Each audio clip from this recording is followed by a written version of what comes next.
This is the Five Stars Podcast. Let me talk to you.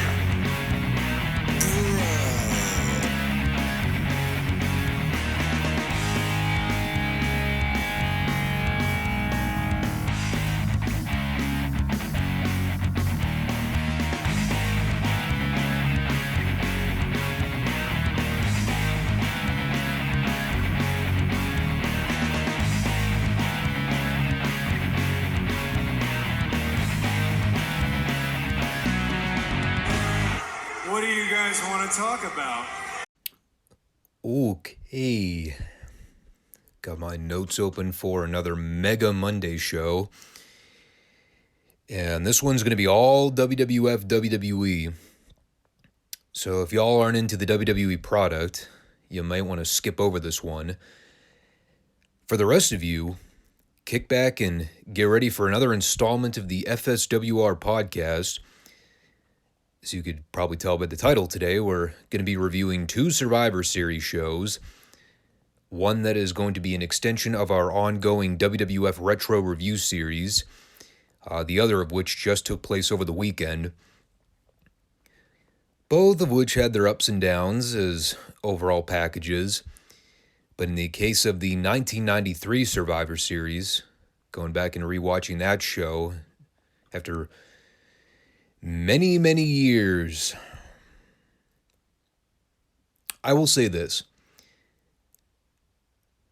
As god-awful as the product is today in most cases, and as much bad stuff as I constantly have to talk about most weeks when it comes to either AEW or WWE, never forget just how appalling things truly were back in the early to mid-90s. That was a period of the wrestling business that I think a lot of us older chaps would like to try and forget ever happened. Pretty much everything up until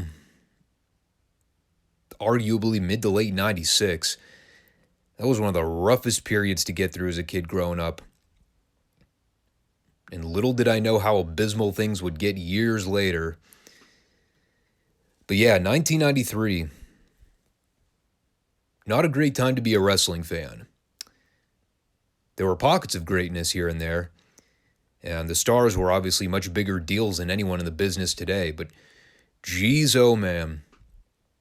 Calling yourself a pro wrestling fan in the middle of the early 90s, that would have probably gotten you burned at the stake if you aired that in public.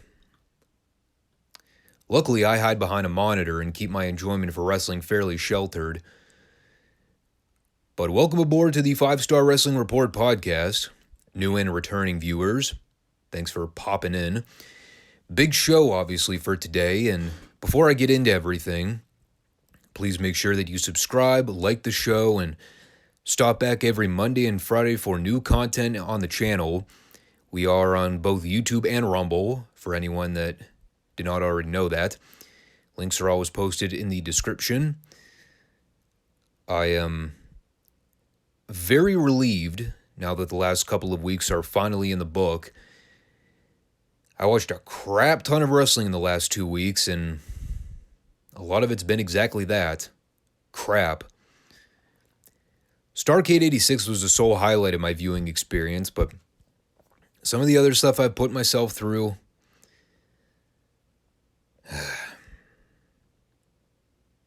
sometimes I really wonder to myself, how bad is Chinese water torture? It's got to be better than having to sit through multiple hours of modern wrestling. In any case, we'll cover the modern material shortly, but we do have a 1993 Survivor Series show to run down, as advertised. And why don't we go ahead and jump right into that. Our retro review experience continues as we go back in the time machine to relive some of the old classic archives. And today, our WWF review series continues with a timely event. And again, seeing as how it is Survivor Series season, we'll take a trip down memory lane 29 years prior to see what the WWF was offering for the 1993 Survivor Series event. Spoiler, it wasn't that much. It began, and I am not making this up in the slightest, their 1993 Survivor Series show opened with Lex Luger and family providing a Happy Thanksgiving message to all the fans. Good old white meat babyface Lex Luger in a sweater, sitting right in front of the living room fire with his wife, son, and daughter, trying to be a traditional family man. Very organic. That was the opening to the 1993 Survivor Series pay-per-view. Quickly followed by the usual horrible rendition of the national anthem, where they usually pick someone who has no musical talent whatsoever to sing. Now, the one good thing I will say about the 1993 Survivor Series, back when Vince McMahon had not completely gone insane with trying to draw pay-per-views for 4 to 8 hours, this one went approximately 3, actually a little under 3. So I was actually able to watch the show in one sitting. It was actually refreshing to look back and remember a time when WWF pay-per-views actually had reasonable lengths. So they opened with one of the advertised 4-on-4 Survivor Series tag matches, one of the randomly thrown together tag bouts where it appeared they picked 4 random heels and 4 random baby faces out of a hat and said, sure, we'll go with that. The opener is Erwin R. Scheister, Diesel, Adam Bomb, and Rick the Model Martel versus the 1-2-3 Kid, Marty Jannetty, Razor Ramon, and who was originally supposed to be Mr. Perfect, ended up getting swapped out for the Macho Man Randy Savage. And this was actually one of those controversial backhanded comment moments because Razor comes out before he introduces the Macho Man, and he basically does a semi-shoot on Mr. Perfect, saying he's found the perfect suitable replacement partner since the other perfect partner decided to tag out last minute and no-showed the event. Now, with hindsight being 2020, we come to learn that the reason Curt Hennig was not at the Survivor Series event was that he had been going through a series of injuries that had caught up to him by this point. I believe this was right around the period that he had undergone back surgery, and he was basically gone until WrestleMania season the following year. And, we even noted on one of the recent Raw recaps how he had just gotten off working a squash match, and he was plugged for the Survivor Series card. Everything seemed hunky-dory at the time, and come to find out, he ended up not working the show after all. So, it's hard to know whether or not they knew that the day of the event, but up until all the Raws and through the go-home show, he was still advertised to work the pay-per-view. And then, by the time we get here, he wasn't there. And there have been rumors floating out there over the years that there were other extenuating circumstances that led to Hennig being taken off the show. Some people argued it was drugs. Some argued it was a contract negotiation. Others argued it was the injuries. In any case, I think it's safe to say that it was all kind of a last-minute change of plans. Because again, right up until this match happened, everyone pretty much assumed Mr. Perfect was going to be on the show. Never happened. I still personally think it was the injury problem, but maybe I'm wrong. Who really knows? The whole roundabout comment with Razor kind of burying Perfect here, I don't really know if that was all necessary. Even if Perfect no-showed or did something offhanded behind the scenes, I don't know, do you really need to air that out in public? Kind of just seemed juvenile. Not that that would have been out of the ordinary for the WWF, but people certainly weren't going to complain with Macho Man being the replacement partner. It ended up probably making for a better match by the end. As noted, though, this randomly thrown together tag did not have a whole lot of TV build prior. I think the only 2 guys involved in this match that ever tagged at any point previously were Waltman and Jannetty. The heel team was just kind of a big jumbled mess of random bad guys. I like the continuity with Razor and Martel to start, obviously signaling back to their Intercontinental title match a few weeks back. And they had a hot little opening exchange. And of course, as soon as Adam Bomb tagged in, everything came to a screeching halt.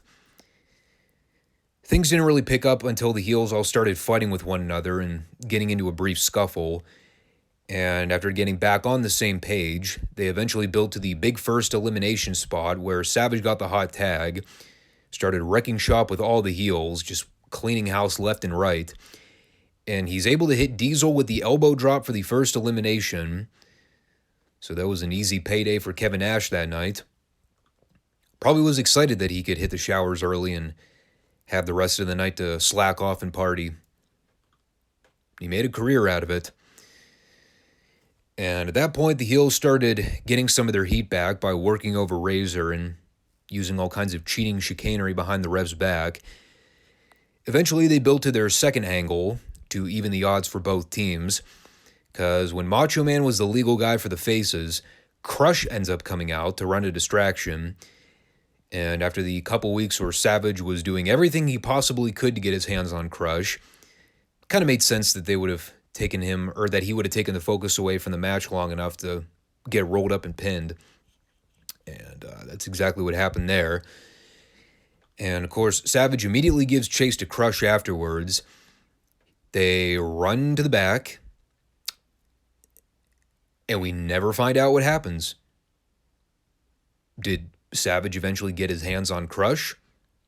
Did they eventually come to blows at any point? We never found out. And in fact, by the time the main event rolled around, Crush seemed to be none the worse for wear. So with everything even Steven again, Razor ends up getting another brief moment of shine. He ends up eliminating IRS after the Razor's Edge. By the way, I did not note this from the beginning of the match, but God, these people were red hot for Razor. Anytime that guy sneezed, the people pop for him. It is still astonishing going back in time and remembering just how over that dude was back in the day.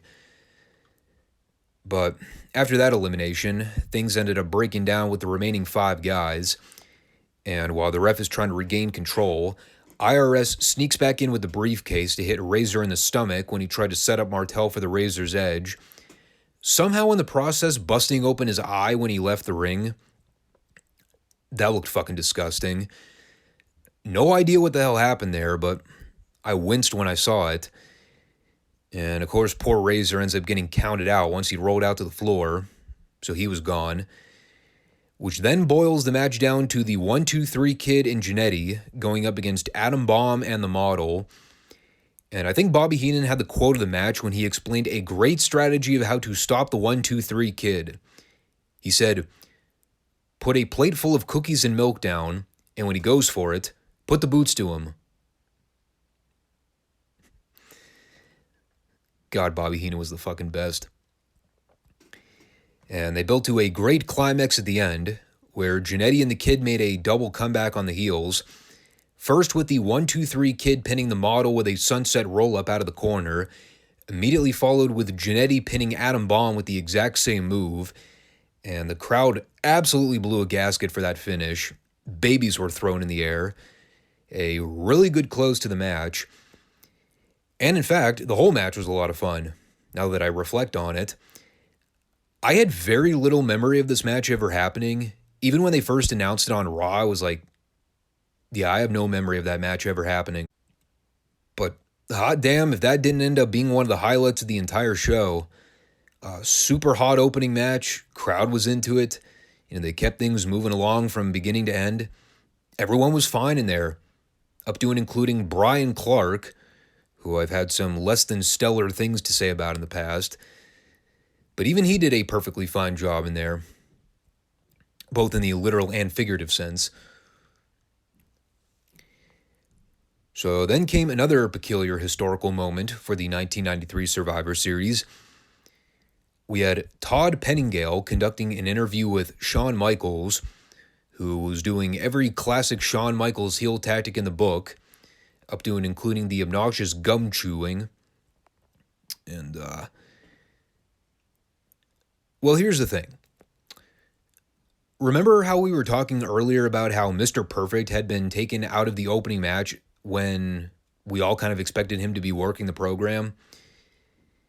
Well, if you followed the Raw reports, you would know that originally they were building on television to the Hart family versus Jerry Lawler and his Knights, hence the Knights being included as part of the match, and we'll talk about them in a minute. However, there was a real-life situation that occurred between Lawler and a minor, shall we say, wherein Lawler was accused of forcibly coming onto said minor. Trying to pick my words wisely because of YouTube's quirky algorithms. So, out of desperation, Lawler was pulled from the show at the very last minute until the court hearing was resolved. Turns out the whole thing was a hoax, and the charges were dropped shortly thereafter when it became apparent that the girl was lying. But it ended up throwing a monkey wrench into the plans because with essentially no explanation at all, Shawn Michaels was randomly thrown into this match wherein they tried to sell the people on the idea that Shawn had been the one belittling and disparaging the Hart family, segments that never aired, were never addressed at any point prior, and basically put the fans into a situation where we all had to buy that that was actually happening. What they basically did was they took everything that Jerry Lawler had done to Bret and they just tried to insert Shawn into that slot like everyone would buy it. They essentially did a cut and paste of the exact same feud, but instead of Jerry Lawler, it was Shawn instead. So, yeah, when you look back, Survivor Series 93 was a weird fucking show. Pretty much any disaster that could have possibly happened at the very last minute, it all pretty much happened. So they do this interview, really trying to sell the people on the idea that Shawn has been at the brunt of the Hart family drama, which ended up being a precursor that would really kind of pan out on television in the next several years. But even at this point, the drama between Shawn and Bret was kind of under the radar. Should be noted, too, they were beginning the early stages of him trying to claim that he was the real Intercontinental Champion, even though he was stripped of the belt in storyline after being suspended, but he was still wearing the original belt, claiming to be the undisputed champ. So you can already see they're planting the seeds with him and Razor headed into next year. But they showed Ray Combs interviewing the Hart family in the locker room from earlier in the day. And yes, for the record, that Ray Combs, the Family Feud guy before Steve Harvey was made famous. They actually paid Ray Combs to not only interview the Hart family here, but also provide commentary for the match. And, well, we'll talk about him in a little bit.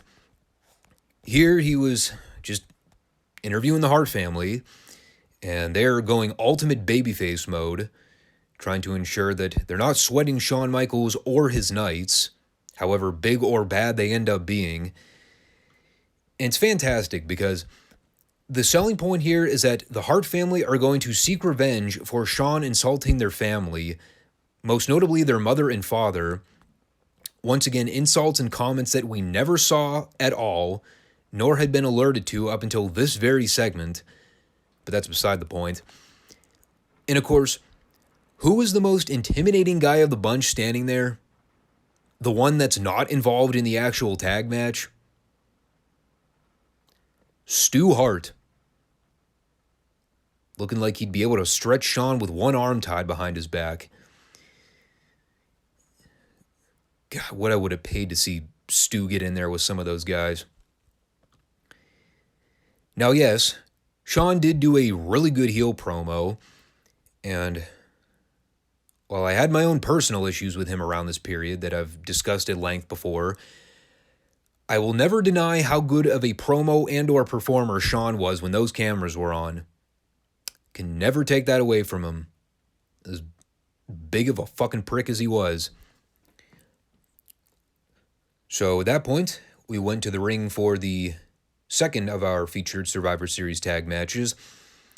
Once again, another match with a last-minute change of plans on the card due to external circumstances. It is the Hart family, which is the team of Brett, Owen, Bruce, and Keith, versus the team of Shawn Michaels and the Knights. And they actually kept the Knights as part of the match. We also had the brief introduction to some of the Hart family members at ringside, including Martha and Helen. And I will say, after seeing Martha in AEW earlier this year, this was a very odd sighting seeing her in the WWF. Back when they were on good terms before the Owen tragedy. It's just one of those weird historical things you look at and go, man, that is an uncomfortable situation. We also had a very long extended monologue from Ray Combs, where he took about an hour to set up the pre-match context, including him doing a bit of comedy, where he talked about surveying 100 people in the Boston Garden to comment on Shawn Michaels trying to defame the Hart legacy. And one of his jokes read something along the lines of, Shawn Michaels' mother is so scary, when she walks in the woods, Bigfoot takes pictures of her. And I've got to admit, that was pretty funny. Also, according to the survey, Shawn's father is so slow, it takes him 2 hours to watch 60 minutes. Aren't dad jokes the bomb? So, this was a bizarre match for the whole variety of reasons. Not simply taking into account the whole Jerry Lawler situation and how they basically had to throw out all their original plans at the very last moment. The Knights were always something I shook my head at here, even as a kid. Not just because they were totally unnamed geeks under tacky-looking hoods, but because the whole thing always came off so hokey to me watching at home. It's why I hated virtually everything about the Jerry Lawler-Bret Hart feud in the WWF, because it was a WWF version of Lawler and Bret feuding. Too much comedy, too much goofiness, and never came across as organic on television to me. The whole thing was always a huge letdown. I believe 2 of the 3 Knights were Greg the Hammer Valentine and Barry Horowitz.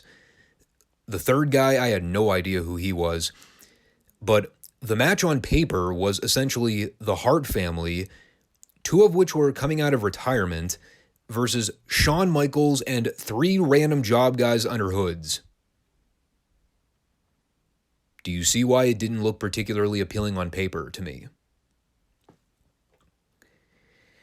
So I had fairly vivid memories of this match. I remember hating it as a kid, and after seeing it again years later, my mind really has not changed. It probably didn't help that Ray Combs stayed on commentary for the whole goddamn thing, wherein the majority of his commentary was either providing zero input at all or randomly shouting things like, "Ooh!" or "Ah!" anytime someone got hit with a move. Very annoying. Probably the highlight of the match was Bobby Heenan making fun of Bruce and Keith. In the case of Bruce, he made a joke about how you have 9 months to name your son, and Bruce is the best name you can come up with. Funny, because I'm used to the Family Guy gag of Keith being the most unappealing male name in the English language. But the brain was not a fan of Bruce. It is kind of a stupid name. As far as the action goes, this was one that I really didn't jot a whole lot down about. Literally 50% of it was the Hart family out wrestling all the Knights and making them look like geeks. It was incredibly dull and boring to watch. This was one of those matches where you could tell Bobby Heenan was desperately trying to come up with ways to entertain himself, because he knew how shitty this whole thing was. They did a comedy spot at one point where all 4 of the heels got Irish whipped into one another, and they did the big collision spot. And it was so terribly mistimed. Most of them just sort of walked toward the ropes and then bumped out to the floor. I think Greg Valentine was the Blue Knight in this match. He totally just reined it in here and didn't even try falling out of the ring. And, of course, because nobody clued in Combs to the fact that this was an elimination-style tag match, when Owen finally pinned the Black Knight, Combs goes ballistic and screams, "We have a winner!" And Bobby was right there to basically say, dude, sit the fuck down and shut up. The longer it went, the more Bobby Heenan just gave up trying. There were a handful of people at one point that tried to start a boring chant, which kind of went on and off throughout the match. And in fact, I think Ray Combs at one point said, and I quote, "This is hard to watch." I agreed. Eventually, Brett submitted the Red Knight with the sharpshooter, which took about 30 whole seconds for the timekeeper to catch on to. Admittedly so, it did pick up in the closing several minutes of the match once Stu Hart was able to pop Shawn in the jaw with the left hand. That was the point where the crowd actually kind of started getting invested in it, because at that point, the Harts started throwing Michaels and the Blue Knight around the ring like rag dolls, Shawn taking all the classic overselling bumps. And after Owen tapped out the Blue Knight with a sharpshooter, that left Michaels to fend for himself. But this whole thing actually ends up leading to a real important moment at the tail end of the match, a story angle that ended up playing a role in another feud that led into WrestleMania season next year. They do a spot where Brett is wrestling with Shawn, and during their exchange, Shawn rakes Brett in the eyes, and when Brett goes to tag in Owen, Shawn ends up Irish whipping Owen off the ropes to do the duck down spot, and when Owen goes to hit the opposite end of the ring, he inadvertently ends up knocking Brett off the apron, who goes crashing into the barricade on the floor, and that distraction led to Owen getting rolled up and eliminated. And, Owen is super miffed about that because he thinks that Brett got in his way intentionally.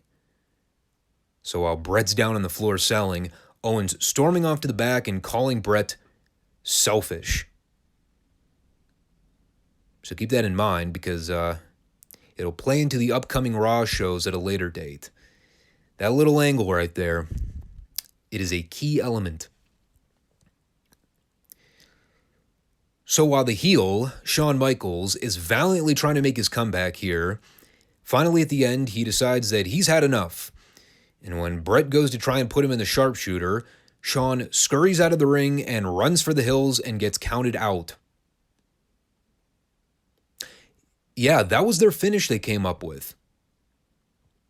Let's have Shawn fight at a 4-on-1 disadvantage as a heel, manage to outsmart one of the babyfaces, but ultimately end up running off like a coward at the very end after having already survived about a 5-minute time span of fighting by himself.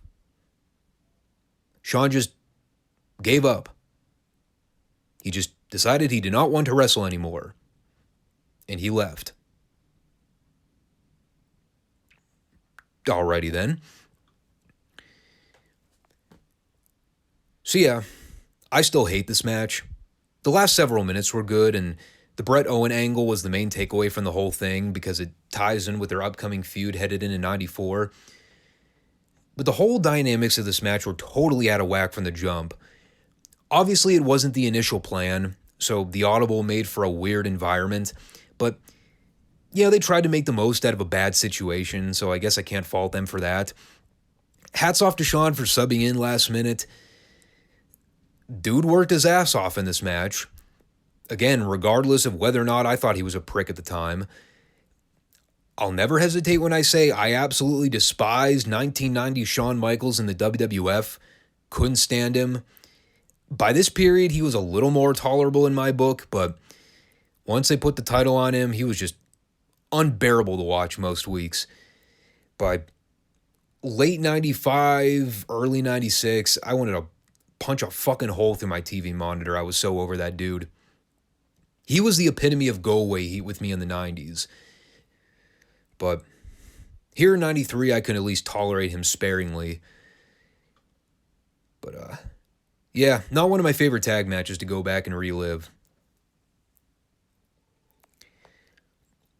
I did, however, enjoy the post-match angle, where Owen came back out from the locker room and got into the shoving match with Brett. Tried to claim the ring and celebrate like a fucking asshole. God, I loved Owen. This is my favorite period of watching Owen Hart in the WWF. The whole sleazy, jealous younger brother who thought Brett was overshadowing him all the time, bitching about never getting recognized and appreciated. So he goes into the ring to hog the spotlight at the end of the thing despite being eliminated. Pretty soon we'll get the infamous "I kicked your leg out from under your leg" promo, and I'll probably die trying to recap it. It's one of my favorite Owen moments of all time. I also enjoyed watching Gorilla Monsoon tease punching Bobby Heenan in the face. Another moment that got a big pop on the show, just by merely teasing the idea of Heenan getting slapped in the face. That was enough to bring the people to their feet. That's why they called him the Weasel. So how's about we move on with the show here, because there's plenty to come. Up next, we had Jim Ross and Gorilla Monsoon taking us through a recap of the All-Americans Foreign Fanatics program, showing the highlights of how that whole thing came together. I'm not going to spend a whole lot of time talking about that because we're going to be reviewing the match shortly, but God, man, listening to Jim Ross back in 1993 doing commentary, it's almost otherworldly compared to how badly he's phoned it in with AEW. He had so much passion and drive back in the day. You know, and I know health complications caught up with him over the years, but even going back and listening to the energy that guy used to bring, it's night and day. Now, was ever apparent during this next match, for the Smoky Mountain Wrestling Tag Team Championships, we had the Heavenly Bodies challenging then champions the Rock and Roll Express. And how timely. We just reviewed the Rock and Roll Express having that classic cage match with the Anderson brothers at Starrcade 86. Now we get to talk about them here in the WWF taking on Dr. Tom and Jimmy Del Rey. And I'll get the bad news out of the way first. This was not Ricky or Robert's best showing. Nor would I even argue it was Dr. Tom or Jimmy's best showing. There were a couple clunky moments in there pretty early on where kind of looked like both teams were not on the same page entirely. And it took a little while for the fans to get into it too. And I don't know how much of that had to do with some of them not being well educated enough to know who the Heavenly Bodies or the Rock and Roll Express were, or if they really just weren't digging the match. But there were long stretches of time here where the crowd was just sitting on their hands, not really reacting to anything. It still ended up being a fun match by the end. The one thing I really liked here is JR drawing attention to the history with Cornette and the Rock and Roll Express, dating all the way back to 1983 when Corny and the Midnights had first shown up in Mid-South and he got to call most of their feud for the entirety of that year. Made me instantly want to turn this show off and go back and rewatch a bunch of those Rock and Roll Midnights matches from Mid-South again. Like I said, this wasn't the cleanest match in the world from start to finish. Some of the stuff early on where Tom and Jimmy were feeding for Ricky and Robert looked kind of wonky. Good deal of the match, too, saw the Heavenly Bodies bump around and sell for the Rock and Roll, which never really followed the formula of the good old classic Rock and Roll matches. Even Jim was pointing out on commentary how the heels are really having trouble finding their footing or gaining any sense of leverage. Eventually, they were able to get the heat on Ricky. Once again, crowd was quiet for a lot of it. I think Tom and Jimmy broke out the Vegematic toward the end there, right before the hot tag. Nice little homage to the Midnight Playbook. They eventually built to the spot where the Bodies tried to whip Ricky off the ropes, but he hit them both with a DDT before giving Robert the big hot tag. And again, hot tag, I mean cold tag, because the people reacted to it like you would probably see when a janitor walks on the stage to sweep up the debris after the closing set. It was a giant dud. There was also a great deal of confusion here at the end when Dr. Tom went to throw Ricky Morton over the top rope to the floor.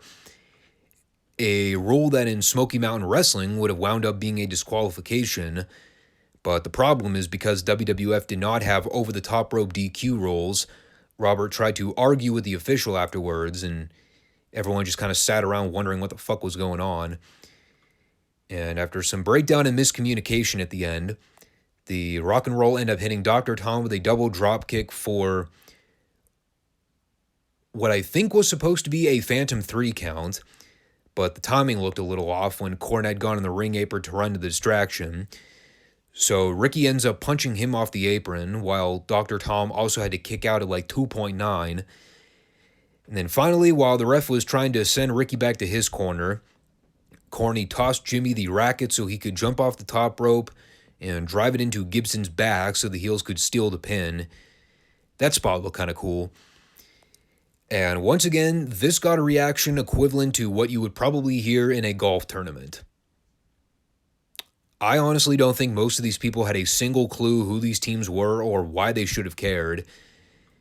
And that's sad, because even though I did not watch Smoky Mountain Wrestling until a few years after they kind of ceased operations in 95, I at least knew who the Rock and Roll Express were after having watched all those NWA shows beforehand. Dr. Tom and Jimmy, I don't remember being all that familiar with at the time, but I don't know, it's crazy to think what the difference was between the Smoky Mountain Tag title match at SummerSlam versus the Survivor Series match just a couple months later. You know, people went batshit for that Steiner's match with the bodies at SummerSlam. And no offense to Rick and Scott, but the Rock and Roll Express, I would argue, are a much bigger deal as a tag team than Rick and Scott.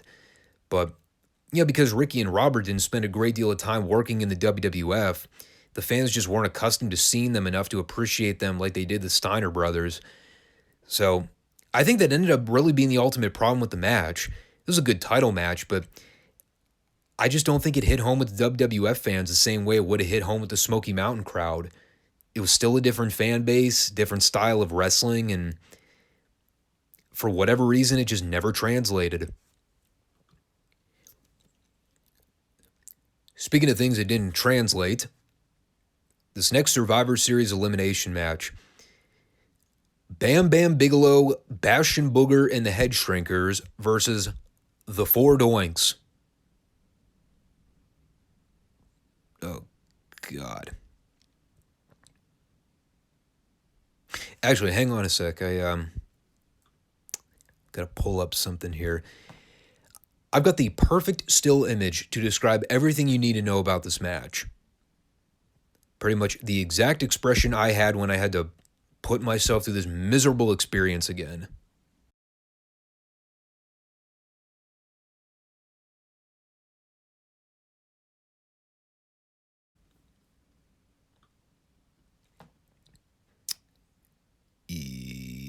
Yeah. That about says it all. This was peak WWF comedy. And by that, I mean it was anything but comedy. So the Four Doinks, as advertised, turned out to be more than four doinks, first and foremost. We had the Bushwhacker Doinks and Doink on a Mission, as Bobby Heenan accurately coined. And I will tell you up front, if there's an image that I never needed to put into my head again after all these years, it was Mabel Doink. And now that it is forever ingrained in my memory again, I will never be able to sleep. Keep in mind, Mabel Doink, that same guy,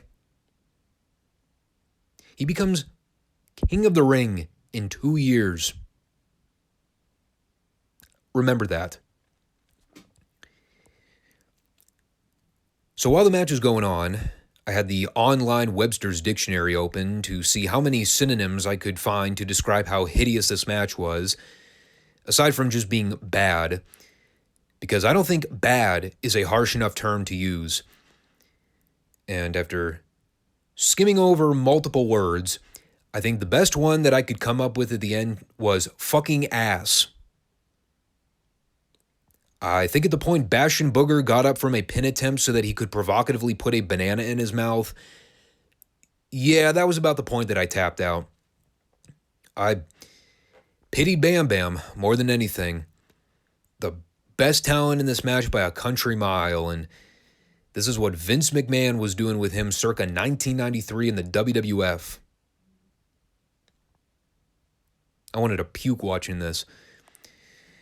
Thankfully, I just settled with fast-forwarding through the horror and going right to the main event. For the record, this was not the most offensive thing I have seen in wrestling all year. AEW's had a handful of embarrassing segments, but certainly this would have been a negative 5-star segment had I gone back and relived it in 1993. Horrible. Just the epitome of everything I hate about professional wrestling. Or just the epitome of everything I despised about Vince's vision of professional wrestling.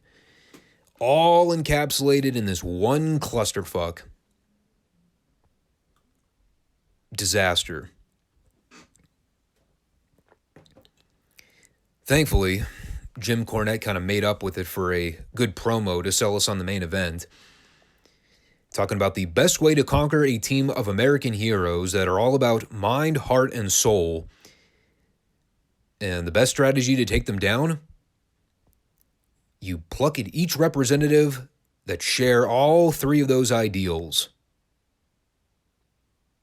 I did like how, according to Cornette, the Steiners in this case represented the heart of the team, the Undertaker represented the mind, and Lex Luger represented the soul. Technically, shouldn't Taker have been the representative of souls? Since he made an entire career out of stealing people's souls? I guess that would wind up making Luger the mind, and, well, let's just say Luger was never the brightest bulb in the kitchen drawer, if you know what I mean. So maybe that was a tactical decision on Corny's part. And by the way, keeping with the theme of last-minute changes in card restructuring, remember how initially this match was supposed to be both of the Quebecers teaming with Borga and Yokozuna? Well, according to an injury sustained by Pierre, he was also taken out of the match last minute, replaced by none other than Crush, which I guess made sense, factoring how Crush and Mr. Fuji had recently aligned on television after Crush turned heel on the Macho Man. I was wondering why he was left off that show initially, but turns out he ended up working it after all. So the match is now the All-Americans, consisting of the Steiners, Lex Luger, and The Undertaker, also a last-minute replacement for Tatanka, going up against the Foreign Fanatics, which is the team of Ludwig Borga, Crush, Jacques of the Quebecers, and Yokozuna. And how's this for a little bit of Bobby Heenan trivia? How does The Undertaker like to drink his coffee? Black and cold.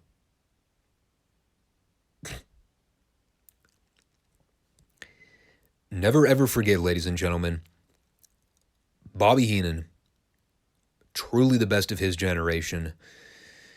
Never a dull moment with that man. I'm going to be saddened when this man eventually leaves the company at the end of the year. Also, speaking of bad puns and jokes, shout out to the fan with the sign that read, Yoko Tuna. I know that's horrible, but I popped when I saw that flash up on screen. So in breaking down the match, there were definitely peaks and valleys throughout. I can at least assure you that this was miles better than the previous fucking Survivor Series match. I was not struck with the urge to run to the bathroom and vomit at any point.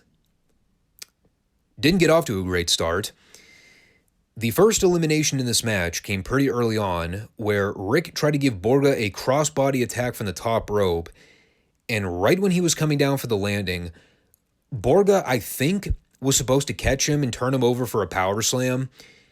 He essentially dropped Rick right on his left shin. So he stayed down for the count, and when Rick rolled out to the floor, he was noticeably favoring the knee. So looked like Rick got pretty banged up in this match, looking back at it. One of my favorite moments in the match was actually the spot that they did with Scott where he tried to press slam Jacques into Crush, but Crush ended up catching him and putting him down. And right before Jacques tagged to go back on the apron, he did the na-na spot to Scotty. I kind of forgot how good Jacques Rougeau was at being a dick. For better or worse, whenever he was a heel on camera, he was at his best. So, keeping with the theme of leg injuries, God, these poor Steiner brothers. So they do a spot with Scotty and Crush where Randy Savage is trying to break through the sea of bodies holding him back because he's running out from the locker room trying to get his hands on Crush from the aisleway. Meanwhile, at the same time this is happening, Crush is holding Scott up in a press slam position, and while Savage is trying to break through everyone, Crush just randomly dumps Scotty out onto the floor over the top rope from the press slam position.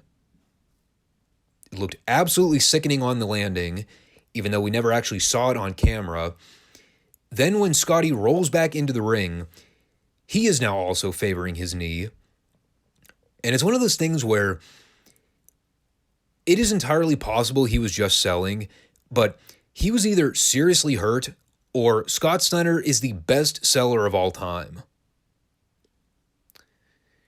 So eventually Crush gets drop kick out to the floor, wherein he immediately tries to go after Savage in the aisleway to blindside him, and he ends up getting counted out for his trouble. I like the spot where Scott got hit with the pile driver and Bobby Heenan tried to claim it wouldn't be effective because his head was empty anyway. Subtle comments from the brain. Shortly after that, Luger got tagged in and quickly managed to eliminate Jacques.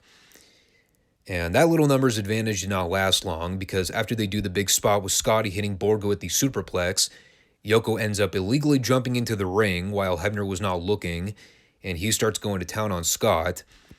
They go back and forth for a minute before Yoko drops the leg over Scott's chest to pin him. And at that point, we end up having a nice little trip down memory lane. The big face-off between Yoko and Luger, a program that I think a lot of us would kind of like to forget at this point. It is also important to keep in mind that throughout everything that has happened in this match, The Undertaker is stoically standing on the apron, not budging a muscle. He was the epitome of a lifeless zombie. And at the point Taker finally tagged in at the end and started making the comeback for the faces, that is when the crowd really came alive here. No pun intended with that either. That just kind of slipped out. And of course, it's The Undertaker, so he's doing every Taker spot that got him over with me at such a young age. The zombie setup, the high-impact moves, the 1,000-yard stare while he's beating up the heels. And Yoko is trying with every fiber of his being to keep the guy down, but every time he would drop Taker with something, he was right there to sit back up. Because that's what he does. Including a bonsai drop attempt where the crowd blew a gasket yet again. And that eventually boils over to the deal where Yoko and Taker are sent out to the floor. Yoko tries to drive Taker into the steps, but of course he no-sells that with a zombie eye roll. Crowd shits themselves yet again. And unfortunately, both guys ended up getting counted out, which boils the match down to Luger and Borga as the final remaining guys. Borga's trying to work Luger over, ends up with both guys doing the double down spot, and while they're both down selling, Cornette hits the apron to run a distraction so Fuji can toss in the gimmicked bucket for Borga to hit Luger with. And it actually looked really cool because Borga, while he's on his back, hits Luger across the head with the bucket, immediately bounces it back to Fuji on the floor, and the bucket rolls perfectly into Fuji's hands. Couldn't have timed that better if they tried. All of it ended up being for naught, because after Borga goes for the pin attempt, Luger pulls out the Hulk Hogan superhero no-sell, immediately springs back up to his feet and starts milking the comeback, totally not even bothering to sell the bucket shot. And he throws some stiff shots to Borga. They do a couple reversals off the ropes. And finally, after a leapfrog, Luger comes off the ropes, decks Borga with the loaded elbow shot for the 3 count, to which Heenan immediately went into a fit of rage over Luger yet again using the gimmicked elbow to cheat. So, that was the closer there. Made better with the ridiculous show-closing angle where they started raining down dandruff from the roof. And while that is all going on, Santa Claus makes a totally out-of-the-blue appearance. And for the record, no, it was not Mick Foley, but I guess they just deemed it necessary to have a wacky little angle at the end where Lex Luger celebrated with a fake Santa. Because the holidays were coming up, so if there was ever a time to make a Santa cameo appearance, what better time than right now? It was very odd. So that was the main event. Good match. Obviously, I'm a total mark for anything Taker does because he is my all-time favorite wrestler. And to be fair, he did get the biggest reaction out of anything anybody did in this entire match. And they actually advanced a lot of stories coming up for later shows. The obvious one being Taker and Yoko for the title, headed into Rumble season. Luger and Borga was still a short-term project at this point, I think.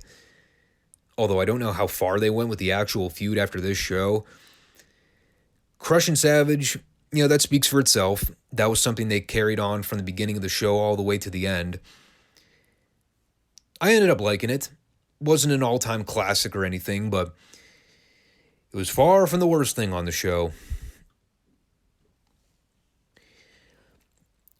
Survivor Series 93 was one of those pay-per-views that I think a lot of us look over in the grand scheme of things.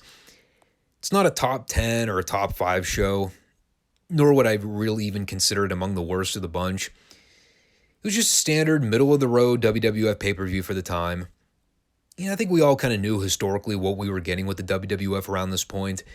If you grew up watching the product, you really didn't have much of a perspective of anything that was going on outside the company. Smoky Mountain was a blimp on the radar in comparison to either the WWF or WCW, but, even from an in-ring standpoint, those shows were producing much better in-ring product than the hokey, cartoony WWF was. I'd say if you were going out of your way to check something out on the show, watch the opener. Check out the main event if you wanted a second match to kind of top things off. The rest of the card, honestly, you can probably skip. I highly encourage you to avoid any eye contact with the Doink debacle, as I referred to it in my notes. Again, unless you were one of those fans that actually enjoyed all that bad comedy, in that case, I have no idea what to tell you. I'm sorry. But our next WWF pay-per-view event will be the 1994 Royal Rumble, as we journey along in the archives. The Retro Raws will continue next week, once we get back to a semi-normal Monday schedule. All right. So I do want to very briefly run down the SmackDown show from Friday night, and I'm going to have to come back and do the other Survivor Series review, because I don't think my voice is going to hold out long enough for me to get through that. Solo podcasting, folks, it is not easy. I need a co-host where they can talk about everything in detail and I can just complain about all the stuff that sucks. That's where my wit comes in. Anyway. All right, so what day was this SmackDown? Was it 25th of November? Before we talk about Survivor Series, let me just go over this real quickly. I'm going to only spend a few minutes talking about it. A lot of it ended up being old news by the time the actual Survivor Series show rolled around. I was still not entirely sure if I even wanted to discuss it in general, but since I watched it, I figured I may as well fill you in with the details. Started off with a big old face palm. Apparently I don't do a good enough job jinxing myself when I watch wrestling. Remember when I said last week how glad I was that they were only sticking with one Wargames match this year, featuring the men? Now, I was happy that they were not needlessly dragging in the girls to take part in it because those matches usually wind up being disasters. So guess what these numbskulls booked last minute? Yeah, you guessed it. A girls' Wargames match. Because equality in WWE doesn't get rammed down our throats enough, apparently. So long story short, the bulk of this segment was Bayley and her team calling out Bianca Belair and her team, wherein we learned who the final partner for Bianca's team was going to be. Ended up seeing the return of Becky Lynch, which got a massive pop from the crowd when it happened. It also should be noted that while Bianca's team was coming out, it was the first time that I learned Mia Yim was apparently back. She just kind of came out with the rest of them like she was just another girl on the roster. Announcers drew basically no attention to it. And all the girls proceeded to get into a very sloppy-looking brawl. Whole thing went about 4 minutes and change. And the highlight of it was seeing Rhea Ripley and Becky Lynch tease a face-off. Probably one of the best women's programs they could actually book right now. So, the teaser was a solid thumbs up. Hopefully that would be something they actually try to invest in next year as a program. Y'all want me to give a fuck about women's wrestling again? Book that match. I'd watch it in a heartbeat. So, obviously we'll talk about the actual match when I do the pay-per-view rundown. But beyond the fact that I had no idea this was happening until literally 2 hours before I sat down to watch the Survivor Series show, did they ever draw any attention to this match ever happening on SmackDown at all?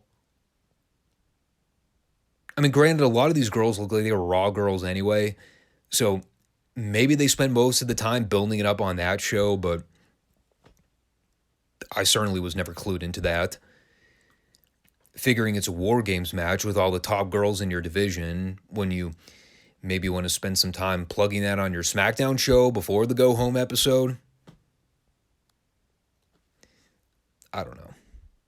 Maybe it's just a modern thing in wrestling where we all kind of just accept last-minute matches being announced for cards, but for something that high profile, I mean, this felt like a total throwaway segment. And it all felt rushed as all get out, too. Like Becky randomly showing up here as the final babyface partner and the girls having like a minute-long brawl before they cut away from it. Talk about devaluing something. Butch and Santos Escobar had their semifinal round in the World Cup tournament, the highlight of which was Zelina Vega on commentary. Remember when I asserted that she was the only reason Andrade ever got over in the WWE? Yeah, I wasn't kidding. The match, a little bit sloppy for my taste, and there were some gnarly looking bumps these guys were taking. The deal where Butch got shoved off the top turnbuckle and almost fell right on top of his neck, hitting the apron. I mean, that looked no good. Generally, I would say they were doing a lot of high-risk spots, and it kind of prevented me from getting into it. I mean, I kept waiting for someone to get badly hurt with all the dives that were going on. And that should not be the case when I'm watching a supposed professional wrestling match taking place. The booking was also a mess here. They do an angle toward the finish where the Bloodline randomly shows up on the Jumbotron to get into a brawl with what I wrote down in my notes as some dudes in the back. I think it was Kevin Owens and Drew McIntyre. They were never named or seen on camera for more than 10 seconds. So Sheamus and Ridge Holland end up heading to the back to try and make the save, I guess. Meanwhile, the angle with the Bloodline running a distraction led to what, you ask? Absolutely nothing. They just kept doing more shit until Escobar's lackeys interfered at the end, kicked Butch in the face so Escobar could steal the win with the Phantom Driver. So what was the fucking point of the Bloodline distraction? Apparently the answer was absolutely nothing. So I was not a fan of that segment. Way too much crap going on. We also had a Bray Wyatt skit trying to claim that he did not commit first-degree murder on LA Knight last week. So apparently we're doing the split personality gimmick after all. Goody goody. The best part of the whole exchange was LA Knight doing the promo in the back. Just an outstanding heat promo. And of course he's got the arm sling and the crutch on. Talking about how if he hadn't been left for dead last week under a heaping pile of Bray trash, he'd be looking Bray in the face right now to let him know what he thinks. It's a damn shame he's probably being set up to do the job in the feud. So LA Knight got the MVP award for the show. Let me talk to you. Yeah, man. You know who I don't really want to talk about, though, is Hit Row. So we'll go ahead and skip over their Drek. And actually, while we're on the subject of MVP awards, I think I might actually have to give that one to Rey Mysterio and Dominic. They show this exclusive footage where the Judgment Day show up at Rey's home for Thanksgiving. Uninvited, of course. And Rey's trying to talk Dominic down, telling him to leave. This isn't a good time. So Rhea ends up kicking the door open, and the heels all start beating the shit out of Rey. Ends with Dominic smashing a broomstick over Rey's ankle, going, "Come on, it's the holidays."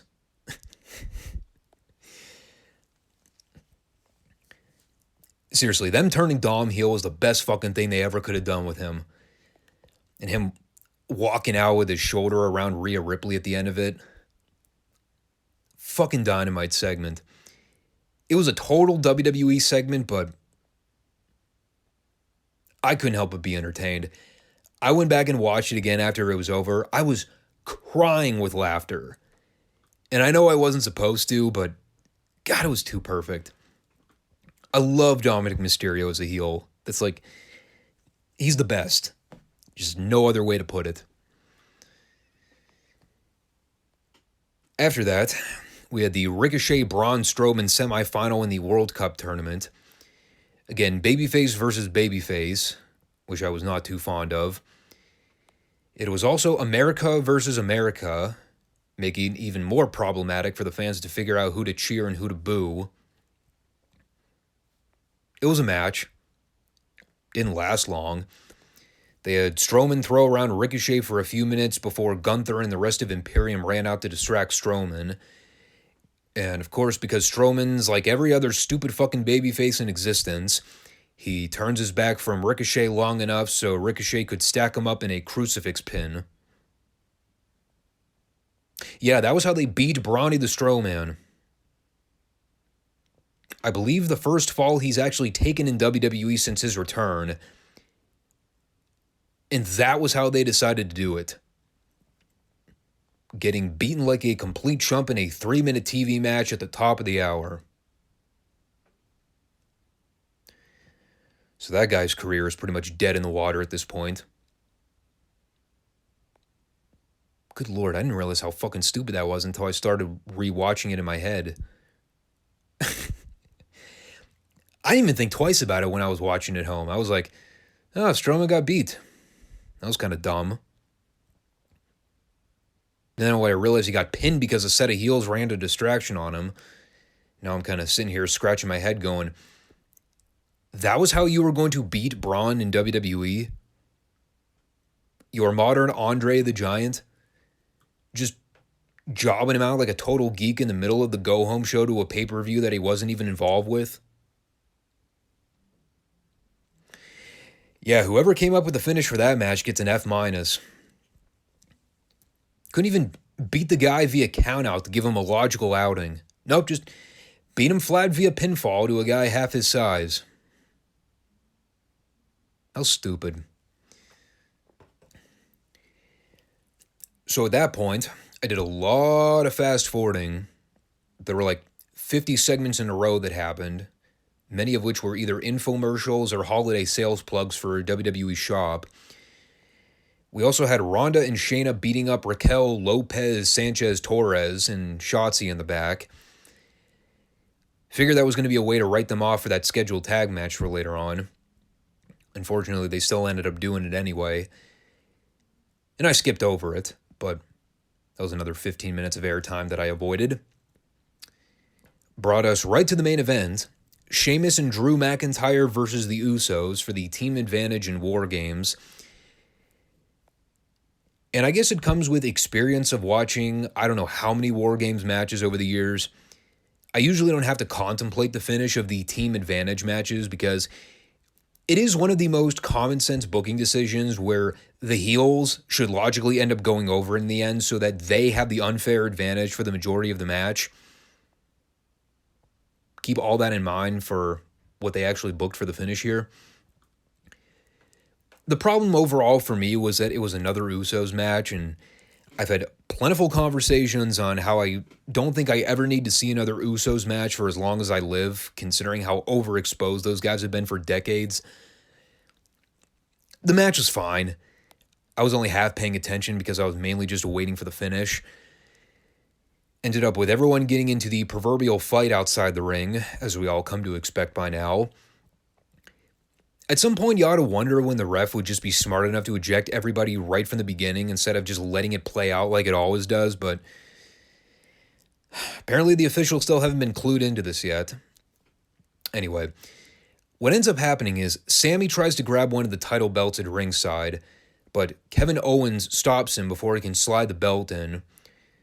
So at that point, Owens' game plan was to then throw Sammy into the ring so that of all fucking people for the ref to eject, he tosses Sammy out.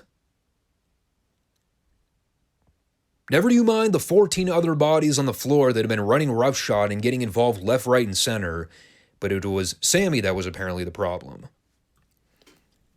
So at that point, Kevin Owens gets into the ring while the ref is not looking so he can hit Jey Uso with the stunner, followed by Sheamus hitting Jey with the bro kick for the 3 count.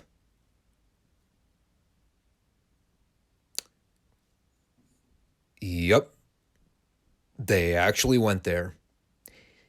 The single most back-ass-word booking decision you could possibly book in a team advantage match for Wargames, wherein the babyfaces wind up with the team advantage for the entire match, while the heels have to valiantly work from underneath and make the comeback once they have an even playing field. The only time in wrestling history where I thought Russo was the only retard booking wrestling to ever book that finish. By God, they actually did it here. They actually had the babyfaces win the team advantage ahead of the scheduled Wargames match. I couldn't believe it. When I saw that, I was genuinely shocked when I saw Sheamus pin Jey Uso's shoulders to the mat.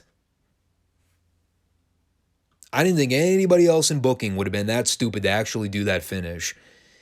And they did the exact finish you should not ever do in that kind of situation. So yeah, that sucked.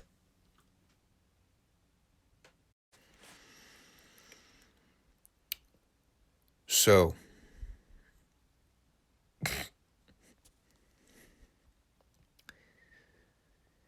well, I guess the go-home show should have been a foreshadowing for how the actual Wargames show was going to go down. Even Ozzy Osbourne wasn't going to be able to save what I was about to endure for the first half hour of this thing.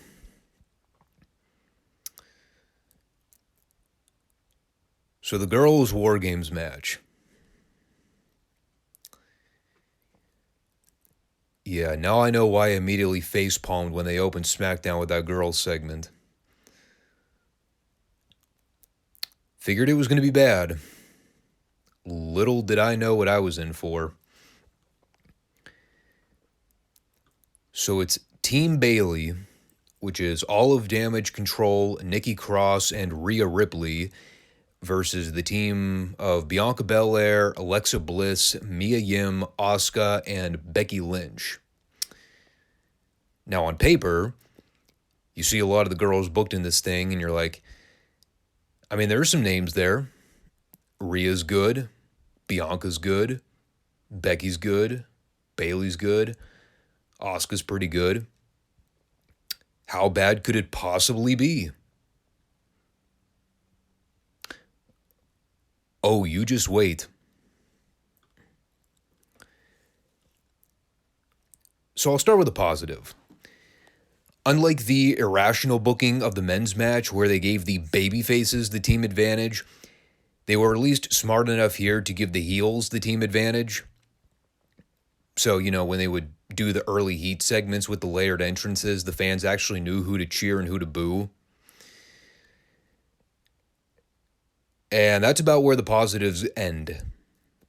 It starts off relatively clunky. Dakota Kai and Bianca Belair are doing some obviously over-scripted pre-planned spots. It's not horrendous or anything, but they're really rushing through a lot of these spots. There's a lot of running going on. Lots of awkward-looking takeovers and things where the timing looked off for a lot of it. And as they're cluttering the ring with more girls, surprise, it gets more clunky and awkward as it goes. I like the moment where Michael Cole tried to sell us on the excitement level of seeing Asuka and Io square off, talking about how it has been a feud in the making for years in WWE. Something we've all allegedly been craving to see. And of course, they proceed to go in there and fuck up virtually everything they tried with each other. Bunch of terribly sloppy-looking offense where they did a lot of running past each other and missed virtually every spot. But even in my griping about the choreographed-looking stuff early on, it's at least inoffensive for the most part. And of course, as soon as Nikki comes in to enter the match, in comes the garbage. She goes under the ring, starts pulling out gimmicks immediately. In come the kendo sticks. In come the trash can lids. And there goes my fucks given about anything else that could have possibly happened in this match. Because God forbid we ever get through a modern-day wrestling event where we don't have to break out all the ECW plunder. And it's bad enough that the guys have done it for decades. Now they got the girls doing it. One of the stupidest things to have ever happened in modern equality for all wrestling. It's allowing the girls to participate in all this nonsense. So, yeah, they're all hitting each other over the head with plunder, taking awkward-looking bumps on things, tearing up their bodies in the process. And again, the layered entrances with more of the girls just continues adding fuel to the fire, because all it leads to is more clunkiness and more mistimed spots. Nikki ended up doing a crossbody dive off of the cage at one point. Just completely at random. Wasn't even like a big angle that led to anything in the match. Nope, she just decided, hey, I'm going to climb up to the top of the cage and jump off now. And she did. And if it weren't bad enough that Nikki had thrown in all the trash cans and chairs, Bayley ended up adding tables and ladders when she came down. Which, of course, the people popped for, because even though Bayley's a heel, the only thing people give a shit about anymore are tables. So when the tables come out, everyone, of course, goes ballistic. Even the WWE fans have been sucked into this modern garbage wrestling BS. By the way, the tables were more over than anyone in the match combined. Just thought I'd point that out. I also like the deal where the heels gave Dakota an assisted splash onto Asuka, where she landed right on her boob. So after almost a half hour of this torturous garbage, finally, we had a moment of clarity, because in comes Rhea Ripley to clean shop and beat ass, looking like a fucking machine. I don't even remember the last time I saw Rhea Ripley wrestle. Correct me if I'm wrong, wasn't she out with a concussion for like the entire summer? and she was having problems getting cleared by WWE Medical. So apparently after finally being cleared after all those months, some genius in the back decided, hey, you know what would be a good idea? Let's put Rhea back in the ring with a clusterfuck of girls involving weapons. That'll surely be a safe environment for Rhea to get her feet wet in the ring again. So, I mean, they're all just doing shit for a while. I think my favorite visual of the match was Io Sky covered underneath a garbage can with her legs sprawled out on the mat in dead man's position. Looked fucking absurd. I also enjoyed the spot to set up the stacked up stupidplex where all the girls are blatantly talking to one another. I believe I heard plain as day Bianca Belair yelling, kick me to Io. Because it's always amateur hour here in WWE. And I like Bianca, but seriously, like how long has she been in the business now? And she's making mistakes like that? Good Lord. Or how about the moment where Nikki had a set of handcuffs and kept screaming, "You think I forgot," at Alexa Bliss? Yeah, I forgot. I had no idea what she was talking about. Aside from the visual of Rhea herself, the standoff with her and Becky was probably the only real good thing about the entire match, and it all lasted for about 45 seconds. By the end, I am noticing multiple girls either limping or favoring body limbs. Bayley was beaten up all to hell. Bliss was selling her leg after Io did a botchy-looking moonsault and landed directly on her leg. Girls were literally being long-darted into the cage and coming down hard on their necks and backs. I seriously have no idea how nobody died in this match. And finally, after about 172 different spots where girls nearly died, all of which were very unsettling to watch, Becky hit a giant leg drop off the top of the cage onto Dakota and Io and won.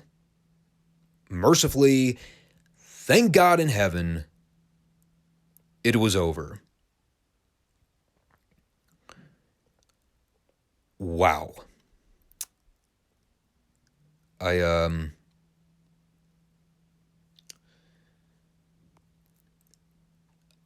had a lot of thoughts circulating in my head after this. I couldn't really figure out whether or not I was angry watching this match or if I was just numb to modern wrestling stupidity where everything ultimately turns into a car wreck.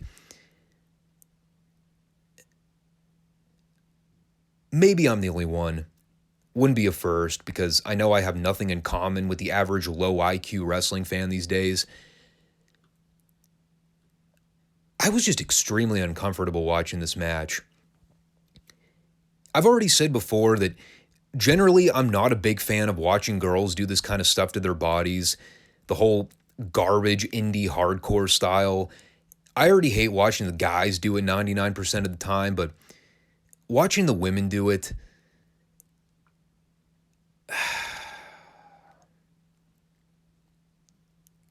I don't know. Call it what you want. Say I'm sexist. Say I'm misogynist. Say whatever you want. Whatever you call being genuinely disturbed watching girls nearly die, that's what I would describe my thoughts watching this. There's something about the girls getting involved in these types of matches that just makes me never want to watch a girls wrestling match ever again. At least when it comes to like special stipulation matches that could potentially involve weapons of any kind. I remember when WWE used to do stuff like this back in the Attitude Era, and I hated it back then.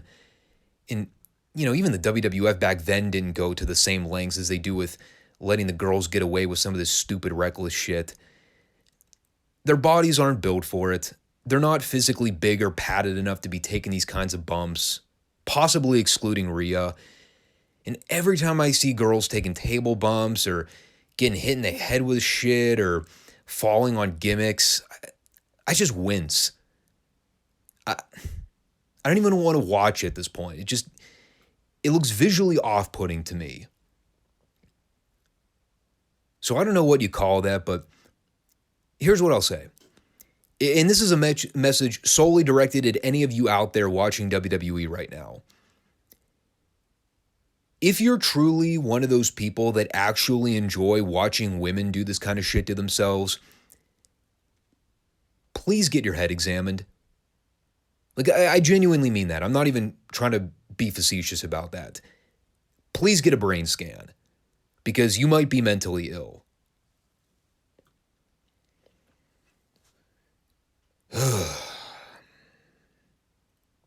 So after that, I really needed a palate cleanser. And while the sight of seeing the boring bald brothers back on my screen again was not particularly appealing, at least they had minimal involvement with the actual match. It is Finn Balor versus AJ Styles, which I believe they actually did on pay-per-view several years ago, but it didn't really have a whole lot of heat or story going into it. It was just kind of a cold match, if I remember correctly. Here they at least had a clear-cut face and heel.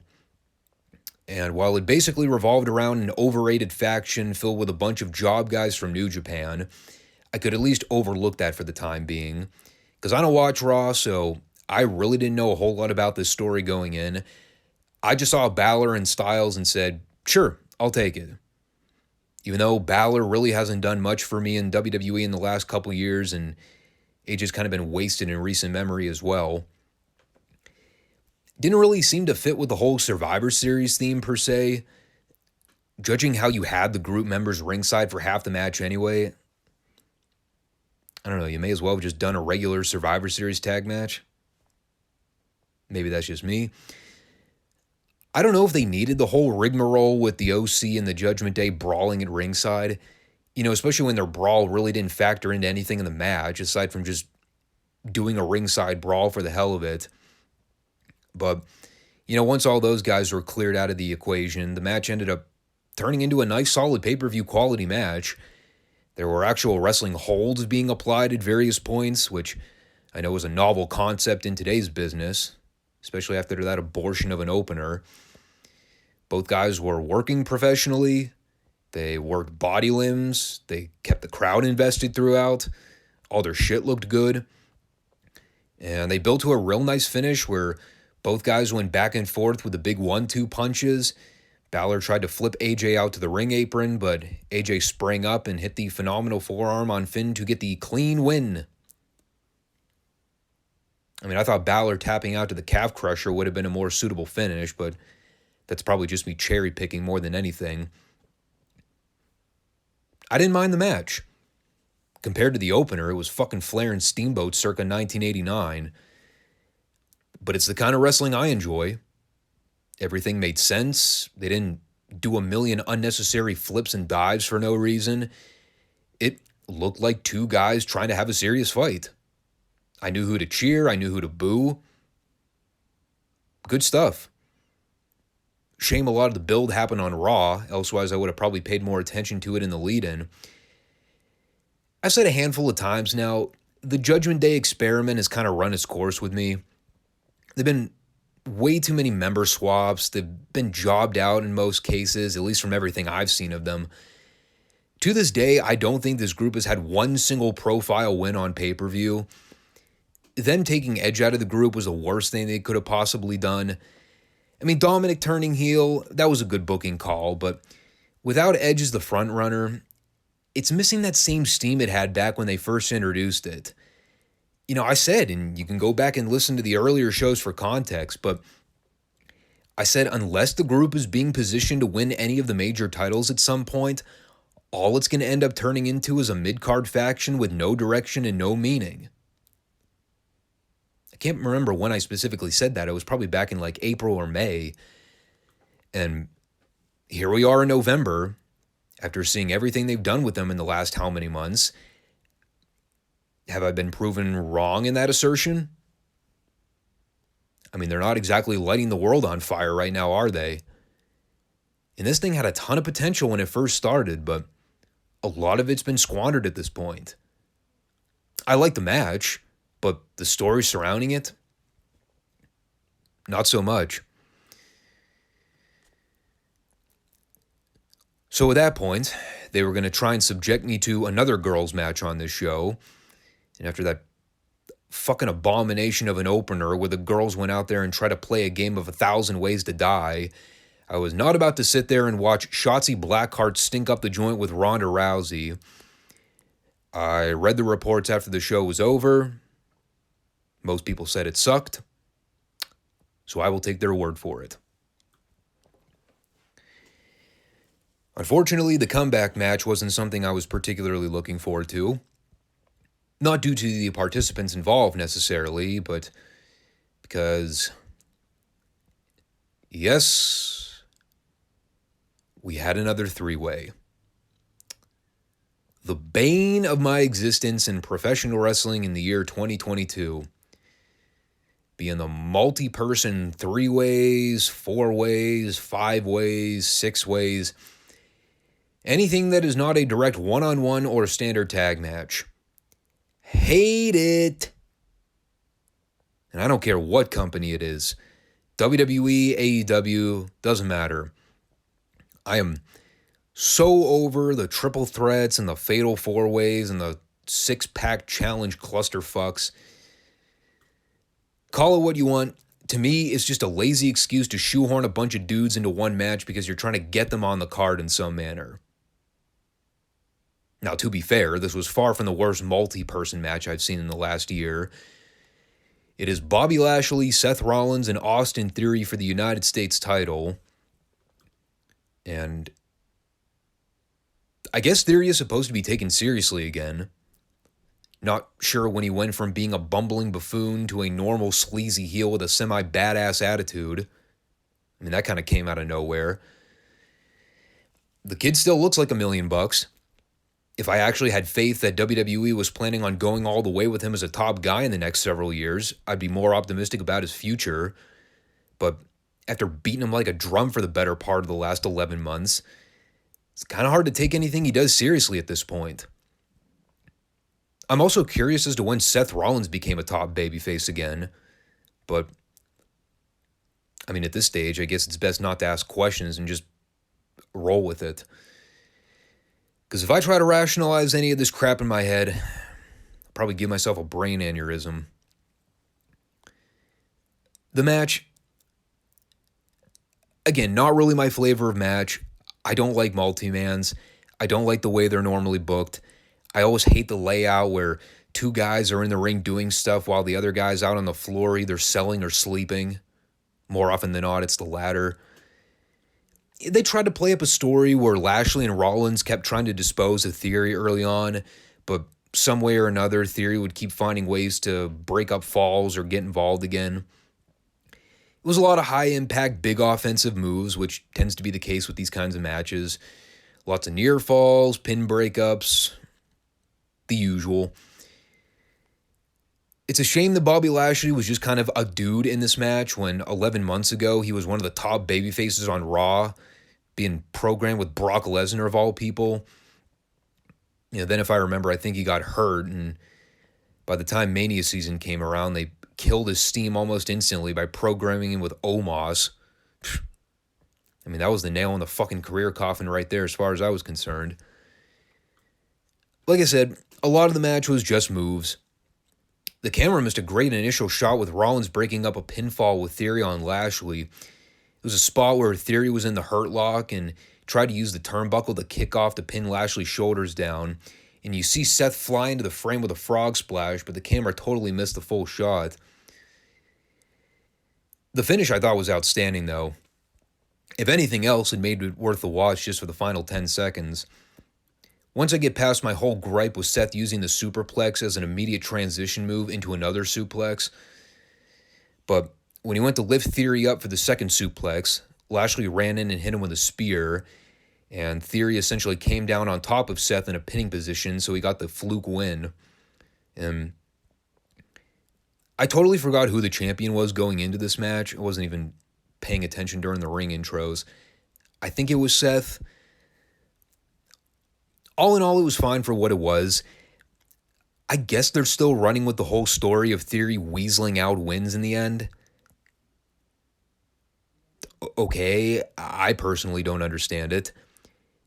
I mean, if you're going to present him with a more serious attitude, he probably shouldn't be winning matches with the same booking approach as when he was a goofball comedy heel.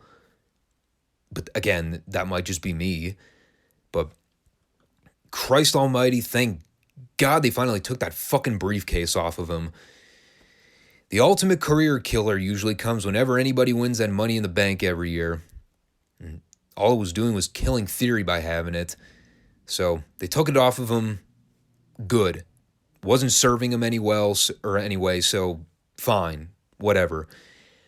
I don't know about the whole abrupt character change, but factoring in that Theory is a Raw guy mostly, I guess I'll just have to stop back in 4 weeks with whatever WWE's next pay-per-view is and find out what they have him doing headed into Rumble season.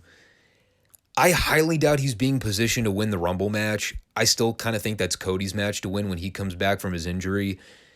But hopefully whatever they got planned for Austin Theory in 2023 is better than the crapshoot he's been involved with in 2022.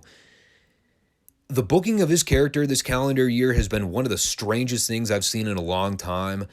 Jobbing him out left and right, making him look like a total loser.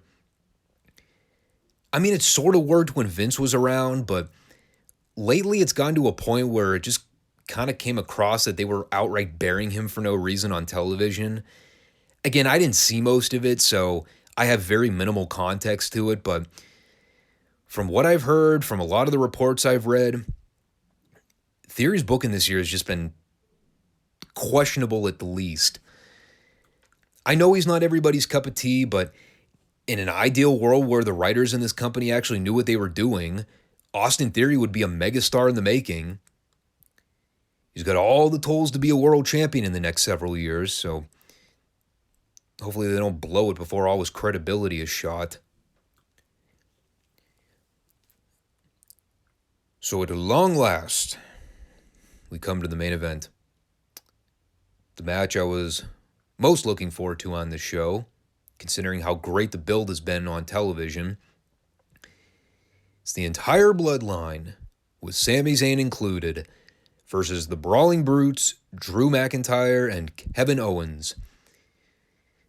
And not that I have not drilled this into your head enough, but with the babyface team advantage. Still can't get over how fucking stupid that was. So I have yet to mention any of the backstage skits during this show, but allow for me to set some context, because there was a story that played out throughout this match. So on SmackDown, there was a segment in the back where Sami and Kevin Owens were talking, and Owens was telling Sami that it's only a matter of time before he screws over the bloodline, because everybody knows he's got an ulterior motive. And of course, Sami's denying it. But while they're having their conversation, Jey Uso is also listening from the other side of the bloodline locker room. And we all know that Sami and Jey have been butting heads for quite a while. Jey doesn't trust him. He thinks Sami's plotting to screw Roman over at some point, and he doesn't like him. He smells blood in the water. So upon overhearing that conversation 24 hours prior, Jey Uso's going to Roman on this show, trying to explain Sami's whole plot. And while he's listening, Roman tells Jey to focus on the match and let him handle Sami. So I think at some point on the show, they shot a Roman-Sami segment as well in the back. I may have missed it during the period where I walked away from the TV because I don't recall ever seeing that. But the story was pretty much set in stone. This was the ultimate proving ground match for Sami. Could he really be trusted? Was he going to prove his worth to the bloodline, or was he going to stab him in the back and prove Kevin Owens right by fucking over the bloodline in the end? A lot of possibilities that could have played out here, but we were all eagerly waiting to see how things would go. So first and foremost, the match was outstanding, but it was all about the interaction between Sami and the rest of his team, specifically Jey. Because Jey starts off the match with Butch. And because I still can't get over the stupidity of them booking this match with the babyfaces to have the team advantage, I'm never going to be able to get over that. So I'll point it out again. It was still fucking stupid. ultimately because it totally screwed up the dynamics of the match. The good guys had the numbers advantage, while the heels, the villains, worked at a handicap situation for about 50% of the goddamn thing. So while Jey Uso, the heel, is getting beaten down and brutalized by the two babyfaces, I kept asking myself, who in the fuck am I supposed to cheer for in this scenario? The fans ended up probably asking themselves the same question, judging by how they reacted to a lot of this match. But the first big angle comes when Sami is the first guy to enter for the Bloodline, and he gets sent by Roman to help out Jey, who has been totally dismantled for the first 5 minutes of the match. So Sami goes in there, he immediately takes the fight to the Brawling Brutes, and him and Jey ended up working as a relatively cohesive unit for quite a while. And the ring continues to fill up with more dudes. My note-taking at this point was fairly sporadic because not a whole lot of note was happening. Unfortunately, I do have to get my other major gripe out of the way. God damn it, they had to involve the weapons here too.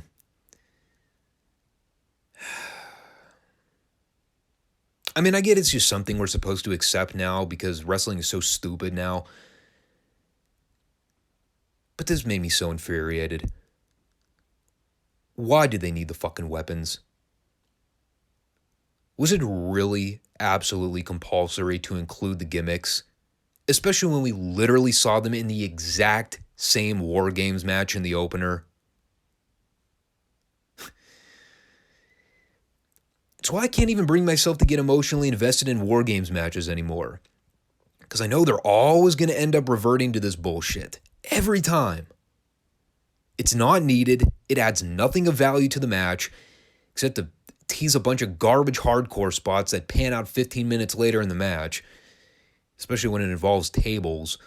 But, okay, whatever. They're doing weapon spots. I'll eat that one, I guess. Finally, Roman's the last guy to enter the match before the match beyond begins. Even though they don't call it the match beyond anymore. It's just that really weird female announcer with a grungy male voice going, "Let the war games begin." So, they're all doing stuff for a while. They did the stereo chest clobber spot with all the heels in the middle of the ring. Crowd pop for that. Finally, they build to an angle where Jey Uso runs in to superkick Butch, but he ends up inadvertently kicking Sami instead. And he's looking down at Sami, not really showing a lot of remorse for it, but I think everyone kind of drew that it was an accidental kick. So Sami's down selling for a while. Everyone's continuing to do spots. Meanwhile, Owens and Reigns are going back and forth in the other ring. Owens eventually hits Reigns with the pop-up powerbomb. And while he goes for the pin on Roman, Sami dives into the ring and, well, he doesn't break up the pinfall by hitting Owens, but instead he cuts off the ref by grabbing his arm. And there's about a 30-second pause. Sami's kind of laying there on top of the ref in doggy-style position. Made even hokier by the official giving a semi-disturbed expression like, is he really going to fuck me right here, right now? Well, they did not proceed to fuck. Instead, Sami lets go. Owens and Sami are having a stare-down momentarily.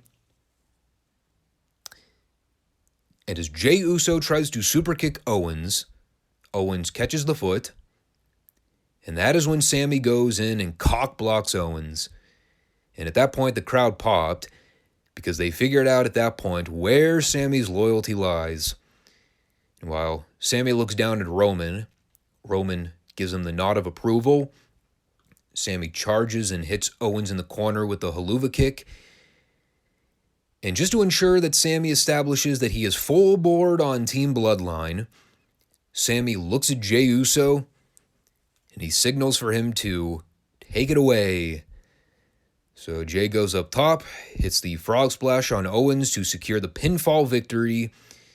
Sami, as a kind gesture, letting Jey Uso get the pin. And again, this all gets a massive babyface pop from the crowd, even though they're all supposed to be heels. Because Modern wrestling is fucked up and amazing at the same time. And the Bloodline celebrating afterwards. They're embracing. Roman hugs Sammy. Jay hugs Sammy. Everyone's on the same page. Sammy is officially Team Bloodline. No questions asked now. He's proven his loyalty to the group. And now there is not a shred of doubt in anybody's mind. So I love the match. Admittedly so, there were stretches in the middle where not a whole lot was happening. And I think most of us were just waiting for the finish to see what Sammy would end up doing. But the payoff was satisfying. If they are going to eventually have Sammy fuck everybody over, this was not the show to do it. This was the exact move they needed to make so that when the swerve actually does happen down the road, it'll have more impact and meaning.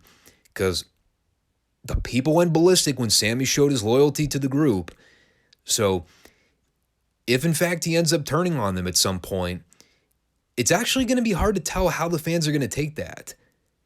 That actually might be a case where Sammy turning heel would get a genuine heel reaction because, this Bloodline shit's been so entertaining.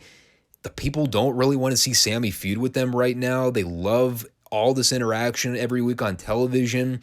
Sammy's been so funny and so entertaining in his role. Everybody's been great in their role, but Sammy in particular has just been impeccable. It's great. This Bloodline story has been fantastic from the start. It is my favorite story of 2022. One of my favorite things I've seen in wrestling in God knows how long. Sami Zayn is one of my favorite wrestlers to watch right now in any company. I just can't get enough of this stuff. I'm so glad this is all airing on SmackDown too, because if it was all happening on Raw, I'd be so disappointed. Because that means I'd have to suffer through 3 hours of that torturous program every week. But every time I watch SmackDown, I genuinely look forward to everything involving the Bloodline. It's so well done. The booking's been fantastic. And it's one of those circumstances where they could take it in about several different directions from a story standpoint, and you can get a whole variety of great outcomes in the end. And, I didn't talk about this, but I think Kevin Owens getting involved might be a clever strategy for something later down the road. I've thought since the beginning that the eventual plan was to do Sammy and Roman for the title, but I don't know. With KO getting involved now, I could see them also splitting Sammy off from the Bloodline at some point to team with Owens to wrestle the Usos for the tag straps. That could be an interesting title program. One that would actually get me to watch an Usos match for a change. You can save Roman for someone like Cody Rhodes when I think that would be the more appealing WrestleMania program. So that could also be the direction too, and it would make perfect sense. So I'm continuing to look forward to all these upcoming TV shows. Thumbs up main event. Really well done. And it made the show worthwhile in the end. I almost forgot how bad that opening Wargames match was by the time this was all over. That's how great that main event was. The rest of the show was kind of there, if I'm being honest. AJ and Balor was good, although it wasn't particularly memorable or anything. The women's title match I actively skipped over, so I don't know what happened there, nor do I really want to find out. And the three-way U.S. title match was a match that existed and had a great finish. So, I guess you could call this your average run-of-the-mill WWE live special with a phenomenal main event payoff. I like the Wargames concept playing into the Survivor Series theme, but I absolutely hate the modern booking of these matches. They're way too fucking long. The weapons absolutely kill the matches for me. I just have so many qualms with the way WWE does these kinds of matches. The NXT Wargames matches, I remember them being good, but even in those matches, I don't remember them being stretched out for as long as the two are on this show. There's no reason these matches need to go almost 45 minutes. You can trim that down to a half hour easily by just condensing the layered entrances to about a minute and a half and cutting out all those dead periods in the middle where everyone's just laying around doing nothing. At least it'll keep people invested in the matches for longer stretches of time. Because that's the problem with the way WWE books these matches. when they have them go so long, there's just periods where literally nothing is happening. Just people laying around and waiting for angles to play out at later points in the match. I still like Wargames. I always have. But for my money, it was always done more effectively back in the day as compared to now. But whatever. What's done is done, and now we can all breathe a sigh of relief that we can get to a normal podcast schedule going forward. As fun as it was going back and watching some of those old classic shows, it eats up a lot of my free time. So I'll be happy that the next several podcast episodes will be back to the normal format. This coming Friday will be the regular Dynamite review, along with the World Class and NWA Studio recaps. And next Monday, we'll have the SmackDown show to cover, and we'll get back with the Retro Raw reports. Now that I actually have time to include those into my weekend viewing experiences. So thanks for watching. Share your feedback down below if you had any input on the shows today.